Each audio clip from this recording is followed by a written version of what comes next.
Hey everybody, it's Mr. Chris at the Hudson Area Public Library hitting you with a slice of space. We have an episode talking about a few things coming up at the library, so I just wanted to get you updated on some things. As always, please like and subscribe so you can keep getting these videos on our YouTube channel. And I hope everybody's doing well, enjoying the beautiful weather out there. We've got our expanded hours happening at the library, now open Saturdays. We've got our evening browsing appointments and computer lab that you can make. We're still offering curbside. So be sure and contact the library if you have any questions on our current hours and availability, but we're trying to provide more access to everybody to get in the building and getting ready for our virtual summer camps and some performers that will be happening in the area. So we have some exciting things to share with you soon. But what I wanted to talk about is some of the things we've got going on right now, and that is Take&Make kits. I've got a new one out since we're getting into those longer days. You may have noticed there was the daylight savings we had a while back. The evenings, there's more sunlight in the evening if you're walking the dog or playing and doing sidewalk chalk, which I've seen some kids doing down the street from me. And so I have something on seasons for you. So if you got an activity bag that you'll notice that has a ball of clay and a flashlight, you have, and some either, this one has straws. We have some that had pencils, and when we ran out of pencils, we shifted to straws. But it's got everything you need to set up kind of a way to observe the longer shadows and when those happen at the different seasons, because you may have noticed in the summer and your shadows are a little bit different if you looked at them than in the winter and different times of the year. So on the chart it has some other activities you can do that I wasn't able to include. They have one cool one where you can do it with like a ball, and I know a lot of you would have access to like a basketball as pictured here or whatnot. So they show you how that's set up just with some paper clips and some tape and something to keep the ball from rolling away. So I couldn't fit a basketball into your kit bag, so I got you the flashlight and that. So you can do the one experiment listed here with the flashlight and the straws and whatnot is all pictured here.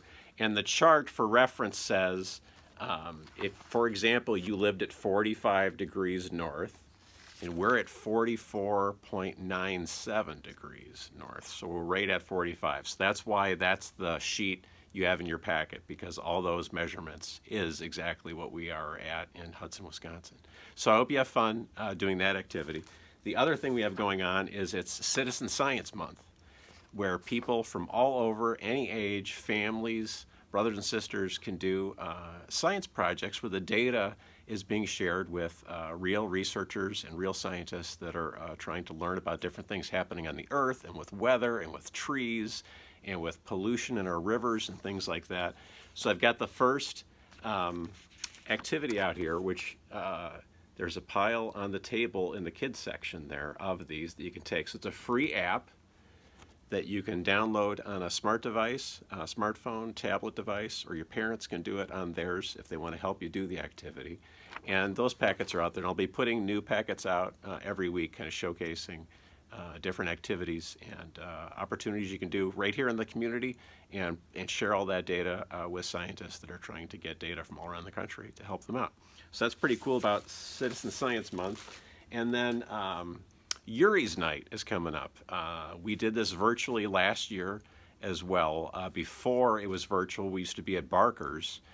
They would be gracious to host us there, and we'd have a big table and invite people down to have appetizers and talk about Yuri's Night. And if you don't know what Yuri's Night is, that is when Yuri Gagarin became the first person to ever venture into space. And that was on April 12th. On 1961 when he took off. And so we're coming up on the 60th anniversary of his first flight, and we're coming up on the 40th anniversary of the very first space shuttle launch. So some big anniversaries coming up. So we'll be doing it virtually with the COVID restrictions. Can't meet at Barker's as a group yet. Hopefully next year we'll be able to do that, but wanted to keep having fun with it, so I'm going to do a Facebook Live, so if you'd like to be part of that, watch that. We're going to play a little music, and I'm going to get some Barkers to go. We'll have appetizers. You can get that as well. And I've got one thing I can tease here. We'll be building and showing some things. I don't want to show too much of it, but that's all I'll show. So going to be building some things, sharing some info, talking about old space and new space and things coming up. We've got a helicopter on Mars right now that might be doing a test flight that same day on April 12th. So pretty exciting stuff going on, and I'm hoping you can watch that. That'll be at 7 p.m. on our Facebook page. We'll be doing a Facebook Live April 12th, 7 p.m.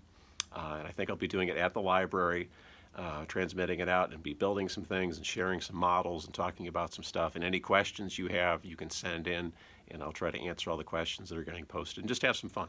So I hope you're all doing well. I hope I can see some of you through camps or performers or things we'll have going on. And happy Yuri's night in advance to everybody. We'll talk to you soon. Thanks. Bye.